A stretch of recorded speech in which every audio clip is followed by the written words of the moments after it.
Well, hey there, friends. I am so excited for today's message in our series, Foolproofing Your Life. And today, the unique content and all that, we're really in store for some good stuff, I think. So let's jump in.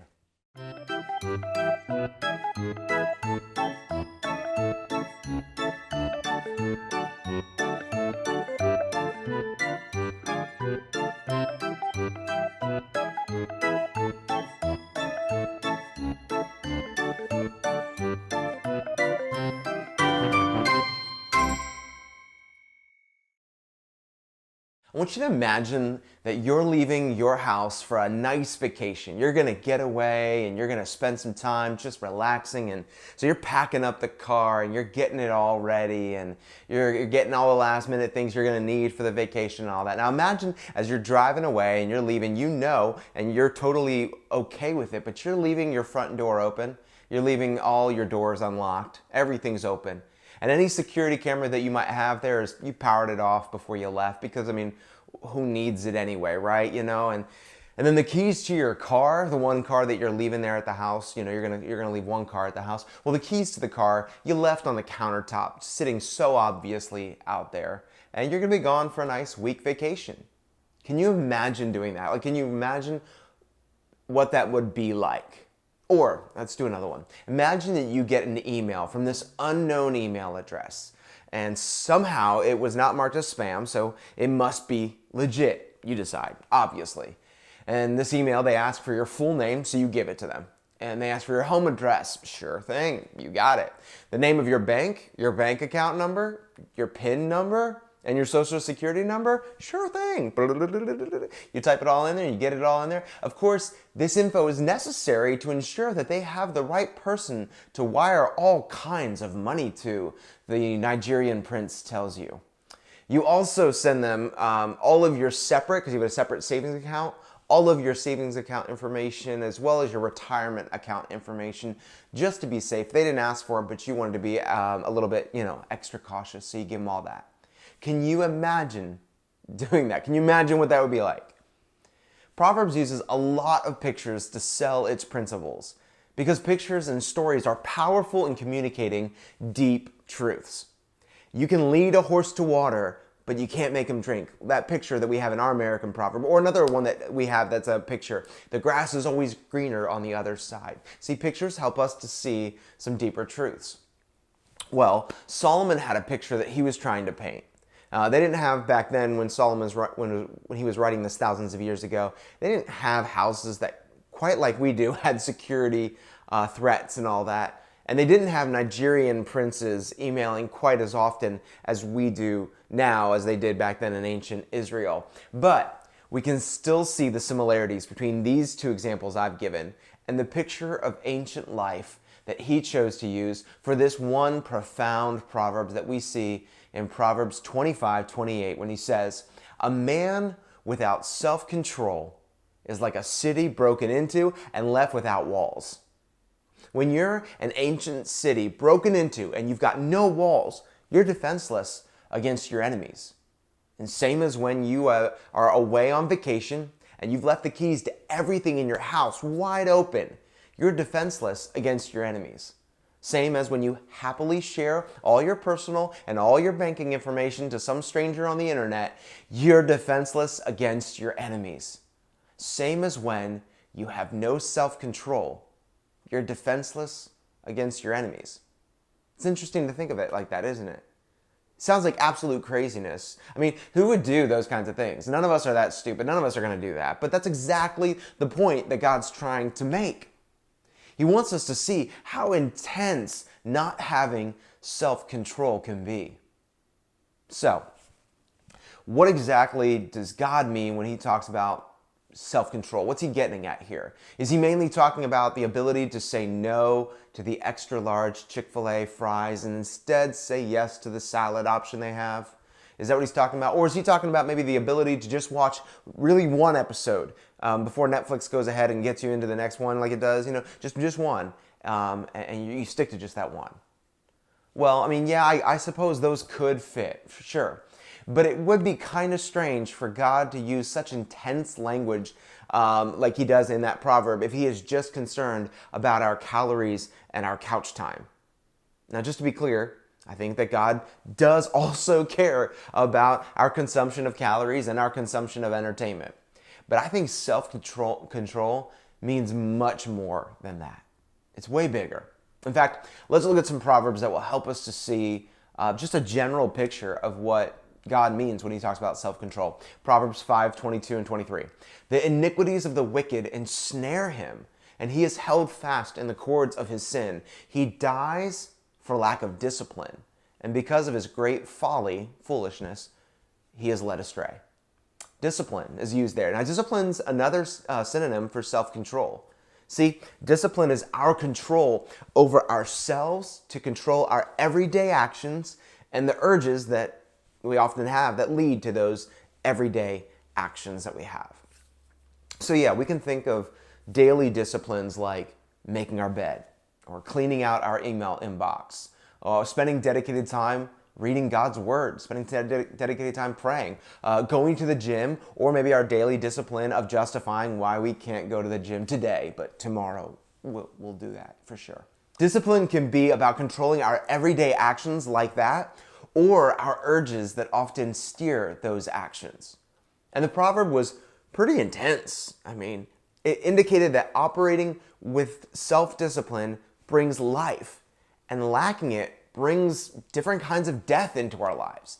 When we lack discipline, we're led astray, it said, steered off course from the path that God truly desires for you to be on and for you to enjoy being on. So, discipline is about carefully sticking to the good, narrow path that God has for you.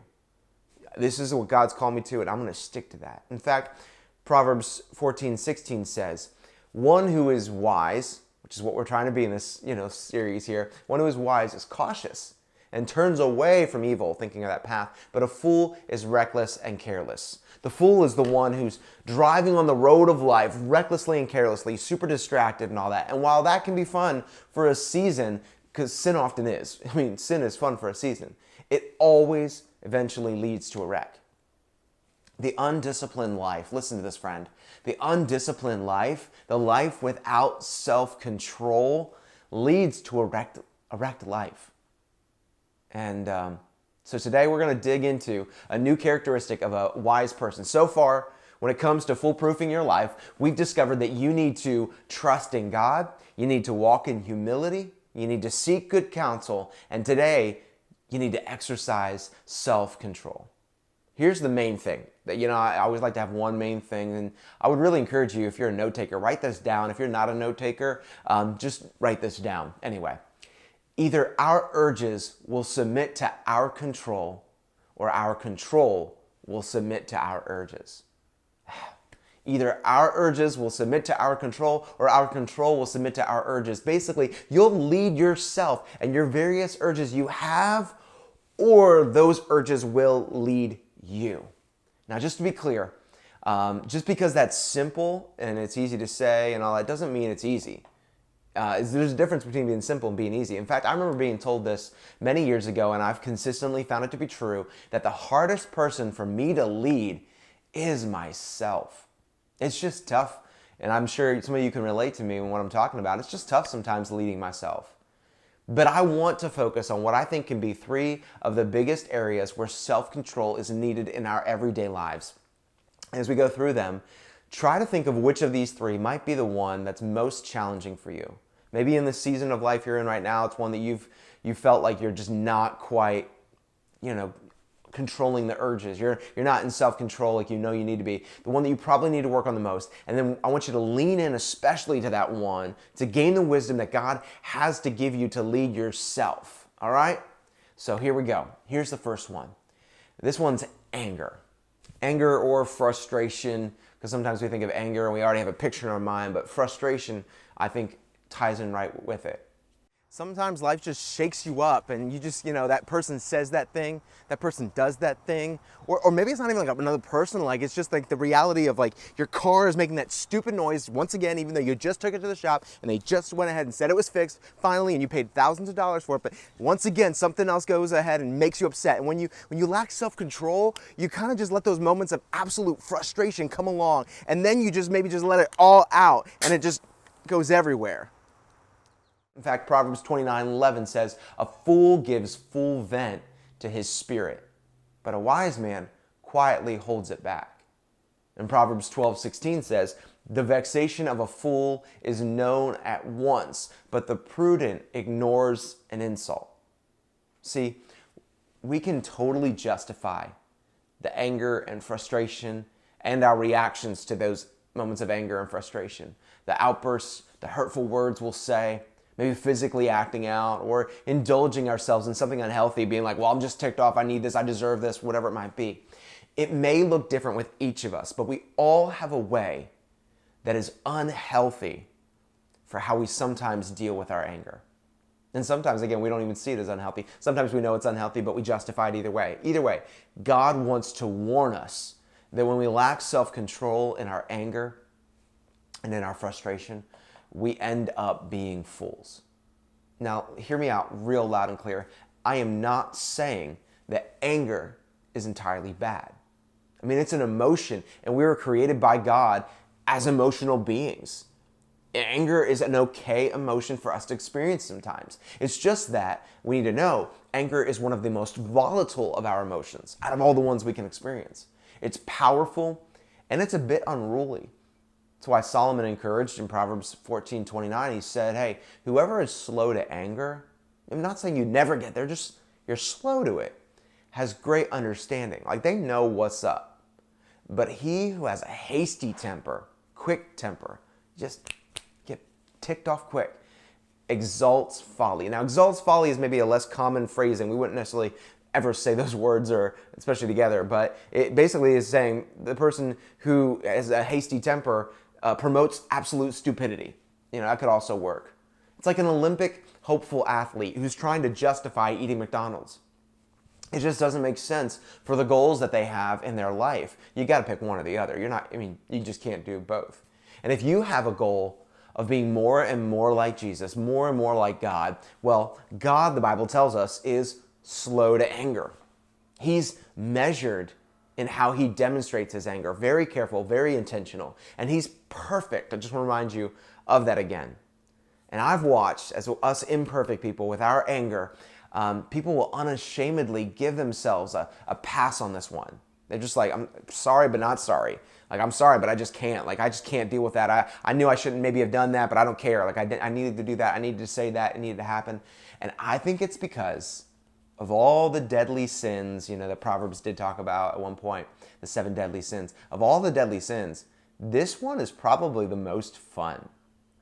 I mean, it feels good in a way to be upset. It's crazy to say it, but when you think about it, it kind of gets the chemical rise within. It kind of feels good to get upset. It works us up. It feels good in a way to tell someone off. Tell me I'm wrong. Like, I'm not wrong.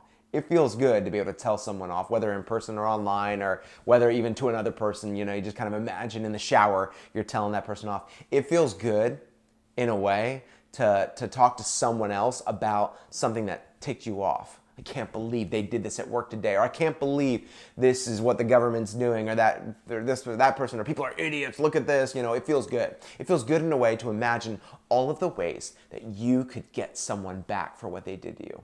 Like, let's be honest, it feels good to be angry sometimes. It feels so good that we are happy then to justify our anger and eventually, and let's be honest, let it control us. Because that's what it does. I want to remind you, either our urges will submit to our control, or our control will submit to our urges. And there is a dangerous urge towards anger that the wise person recognizes and the wise person combats. Proverbs 16:32 says, hey, whoever is slow to anger, there's that again, not saying you don't get angry, just whoever is slow to anger is better than the mighty. And he who rules his spirit than he who takes a city. It's saying that it shows incredible discipline, like a warrior, like someone training for battle, to control your temper. And you're better off if you can do that than somebody who goes ahead and conquers a whole city. Not because anger is always sin, but because it easily leads to sin. Proverbs 29:22 says, an angry person starts fights.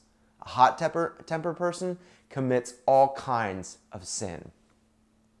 And it doesn't take much time looking around, and yes, also sometimes looking at our own life, to see that that's been the case, does it?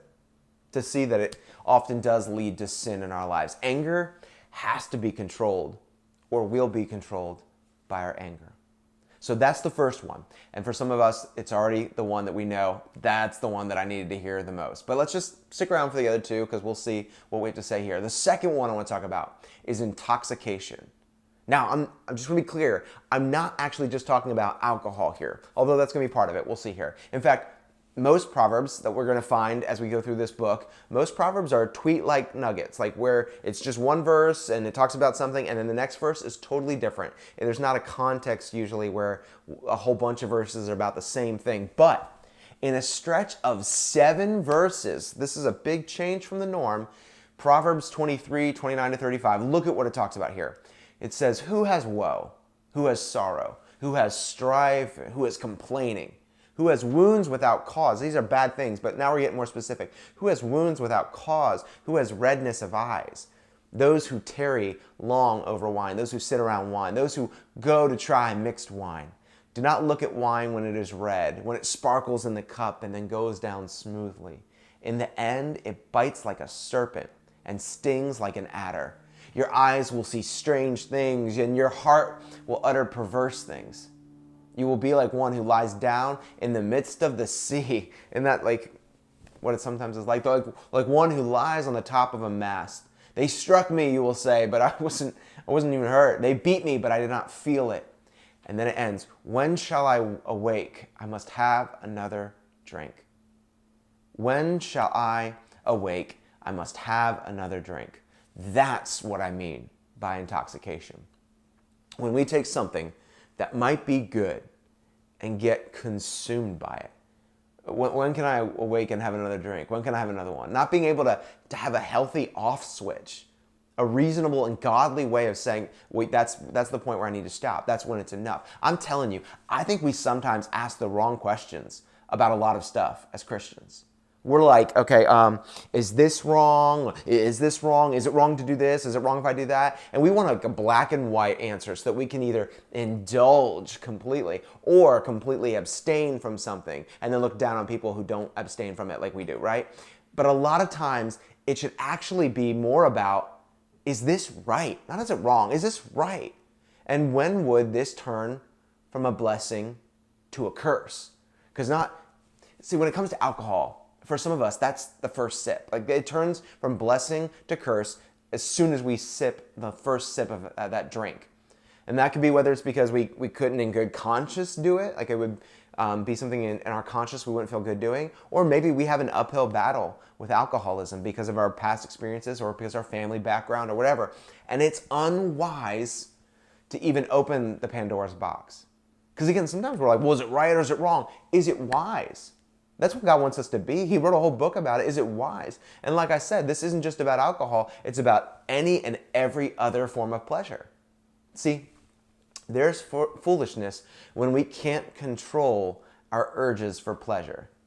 Like practically speaking, Proverbs 21:17 says, whoever loves pleasure will be a poor man. He who loves wine and oil will not be rich.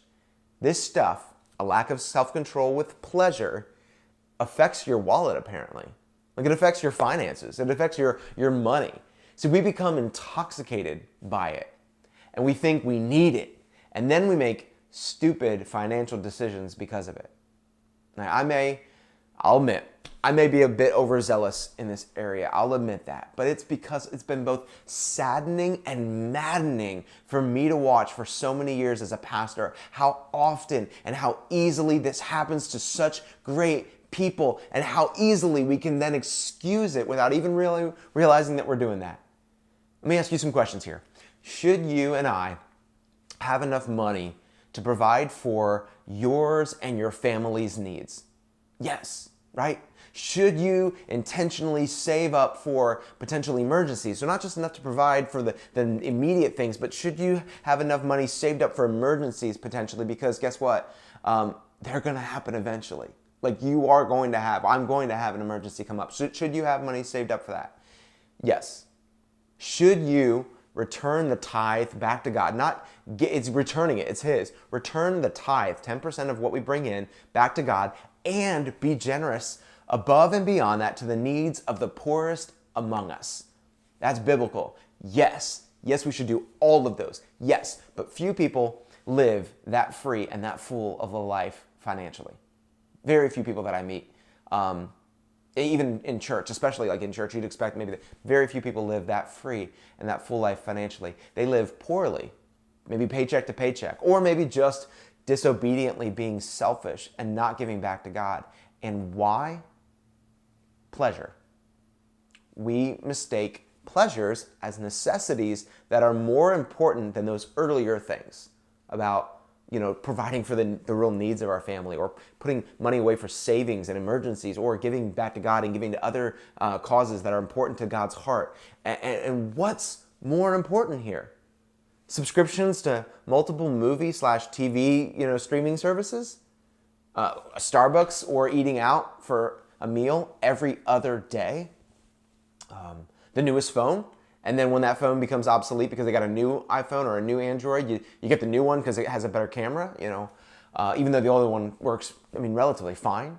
Same with a new car or new clothes or extravagant niceties, things you just, treat yourself.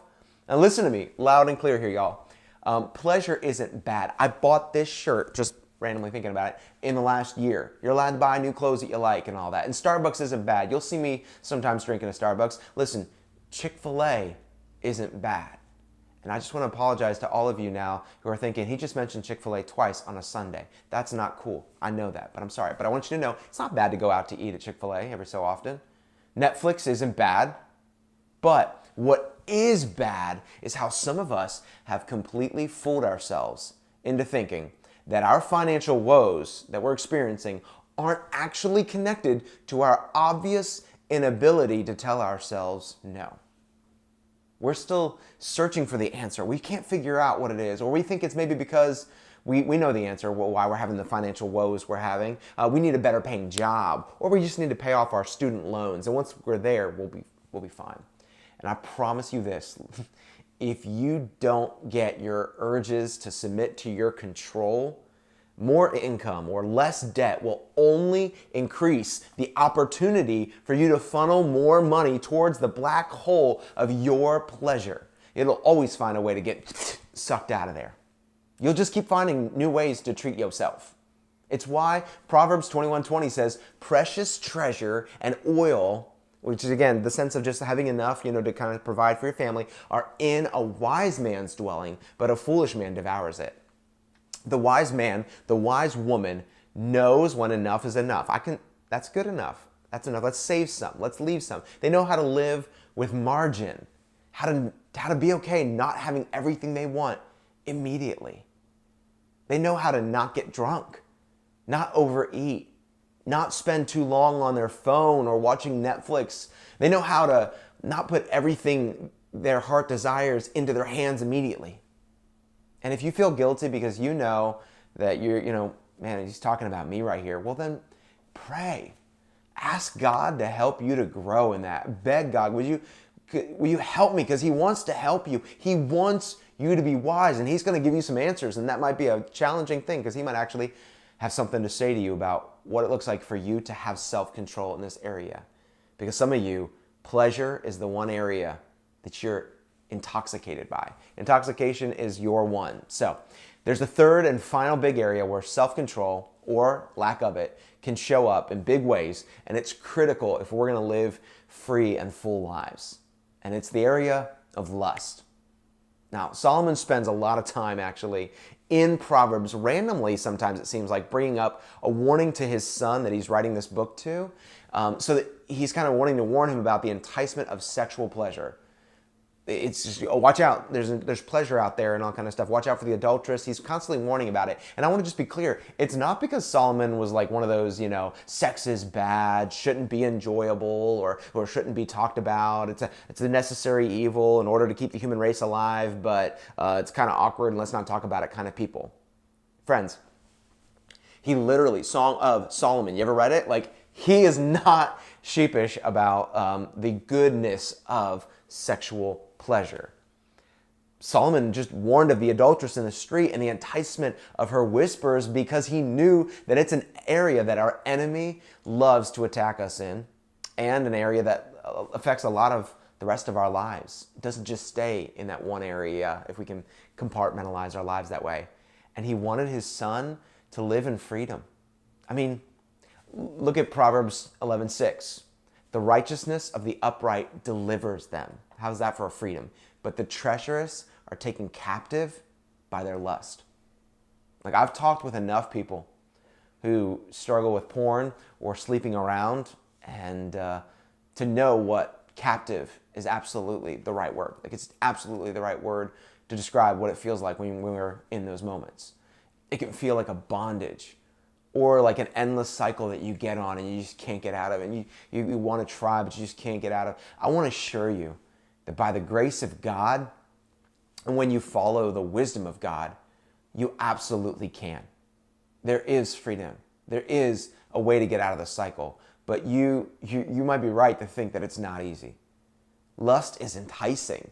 I mean, it's like saying salt is salty. The words are practically synonyms: lust and enticing, lust and enticement. Like, the wise person, those who are foolproofing their lives, recognize that it's dumb to play with fire because it's so enticing. It's dumb to just kind of fool around with it and flirt with it. So not only do they learn to submit these urges that they might have to their control rather than submit their control to these urges, but they do that by planning ahead. Check it. Proverbs 16:17 says, "The highway of the upright turns aside from evil. Whoever guards his way preserves his life." Now, you want to preserve your life, right? You want to have life and life to the fullest. Whoever guards his way preserves his life. Guards his way is a preparation for an enemy attack. You're guarding your path. It's like locking your front door when you're going to go on vacation. You're doing it to protect what's valuable inside. And your heart and your soul and your spirit are valuable. Lust wants to come in and rob you and I of those areas of our life. So what's it look like for you to guard your way, to preserve your life?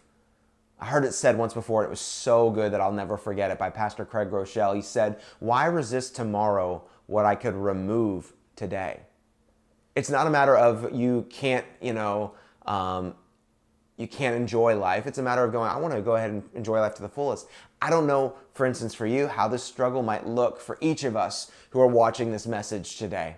But maybe guarding your way, it would mean maybe a change in what you watch.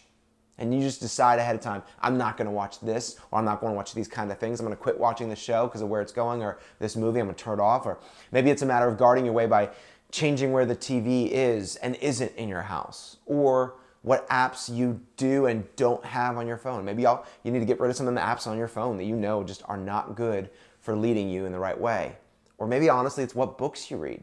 Maybe you're just kind of like soft-coring it out there, reading some books that just are not leading you to a good place. Or maybe it's what friends you talk with, or what subjects you talk about with them.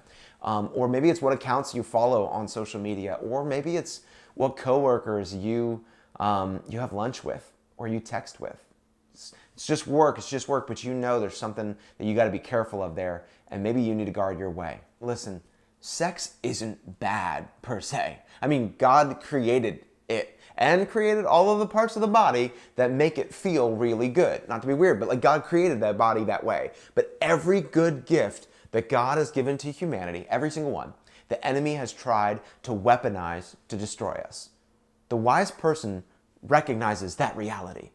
Recognizes that anger isn't bad, but it sure can be. It sure can be. Recognizes that alcohol isn't bad, but it sure can be. It can be devastating. Recognizes that sex and desire aren't bad, but they sure can be.